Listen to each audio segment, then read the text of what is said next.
मेरी तरफ से पूरे देश प्रदेश को, हमारे साथियों को, हमारे आपके परिवारों को, सब लोगों के लिए मेरी तरफ से होली की बहुत शुभकामनाएं।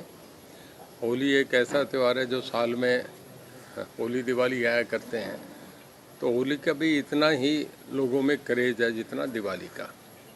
आपस में प्यार, आपस में बधाइयाँ, लोग एक दूसरे के घर जाते हैं, गले मिलते हैं, रंग लगाते हैं, बड़ा उल्लास का उत्सव है।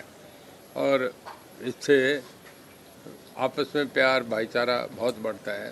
तो मेरी तरफ से पूरे प्रदेश को, आपको, सब लोगों को मेरी तरफ से बहुत बहुत शुभकामनाएं।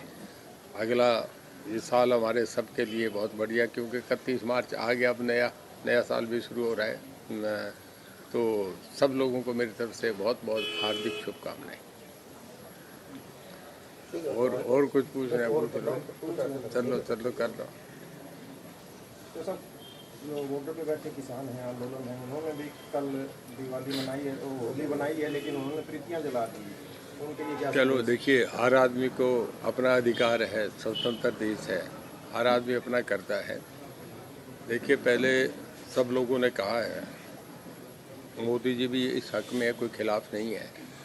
मेरा अपना अंदाजा है कि कुछ आपस में बातचीत चल रही है, और मुझे लग रहा है सरकार भी निपटाने के मूड में है, और लोग भी ये चाह रहे हैं कि फैसला हो जाए।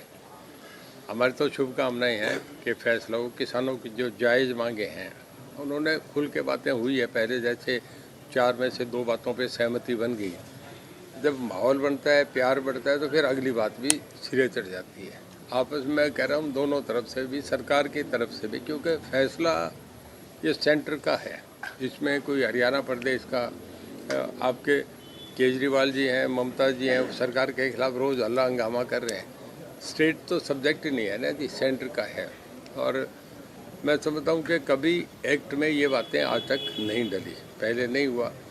अगर सरकार कांग्रेस की डालती या ममता बनर्जी, केजरीवाल पहले डालते, जो एक फाइनेंशियली इम्प्लीकेशन है, जो on the floor of the house हमारे सीएम साहब ने कहा है कि अगर पूरे देश को हम एक्ट में डाल के एमएसपी देने का काम करें, तो हमारा जो खर्चा है पूरे देश का, जो फाइनेंशियली इम्प्लीकेशन आती है, वो 17 लाख करोड़ रुपया खर्च होता है।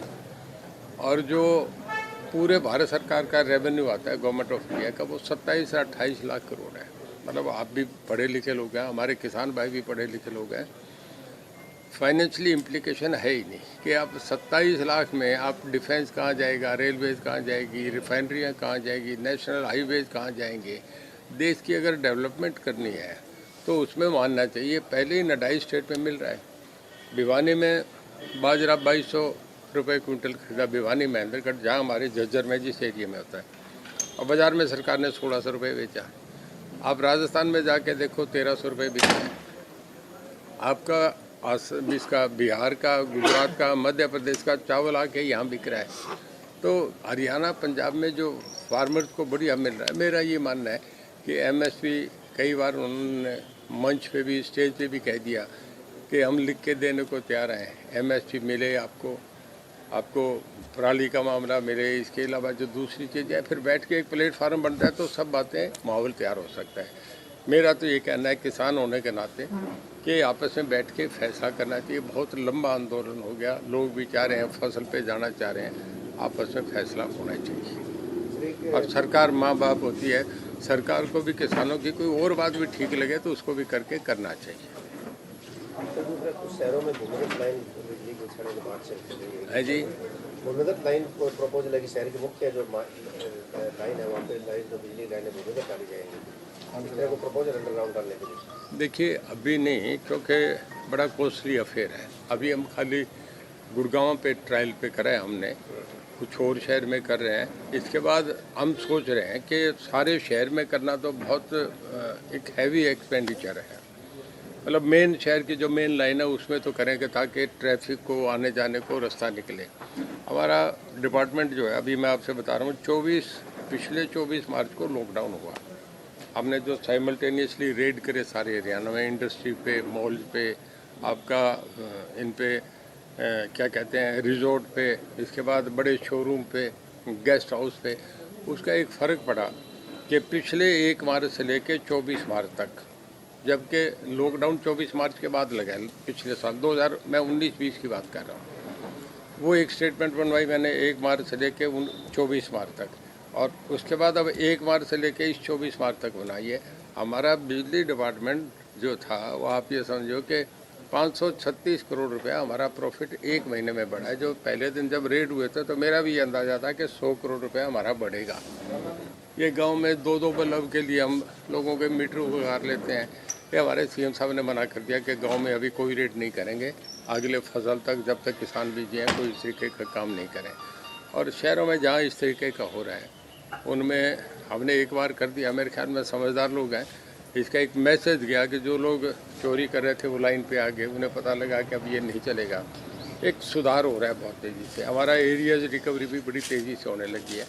और मैं सिरसा के लोगों को भी ये विश्वास देता हूँ कि पिछले दिनों हमारे एससी सब ने मीटिंग करी थी शहर के लोगों से, और मैंने उन्हें ये डायरेक्शन दी थी कि इन दिनों में फरवरी में जो आपने दिन में बिजली बंद करनी है वो टाइम लोगों से बता के अनाउंस करके बंद कर लो, और उसके बाद जब ये टाइम आ जाएगा मार्च के बाद पावर कट नहीं लगने चाहिए। मैं समझता हूँ काफ़ी सुधार है, शहर भी महसूस कर रहा है, अब पावर कट नहीं लगने देंगे। हमारे पे बिजली बहुत सरप्लस है, कभी कमी नहीं आएगी। गर्मियों में कोई किल्लत नहीं आने देंगे? नहीं आने देंगे, नहीं आने देंगे जी, बिल्कुल कह रहा हूँ। और जो भी कहीं अधिकारी हमें गलती करते पाया गया एक्शन करेंगे। जो जिसमें हमने रेड करे हैं उससे बहुत ऑफिसर्स निकलेंगे, उन्हें हमने शोकाज इशू कर दिए, शोकाज नोटिस, और उन पे जिन्होंने गलत काम कर रहे थे उन पे एक्शन लेंगे। कितने का अधिकारी इस तरह से चिन्हित किए गए? अभी नंबर ऑफ नहीं कह सकता, क्यों DHBVN UHBVN कहीं हमने ये रेड जो था DHBVN का था, आधा हरियाणा तकरीबन आते हैं, निकलेंगे।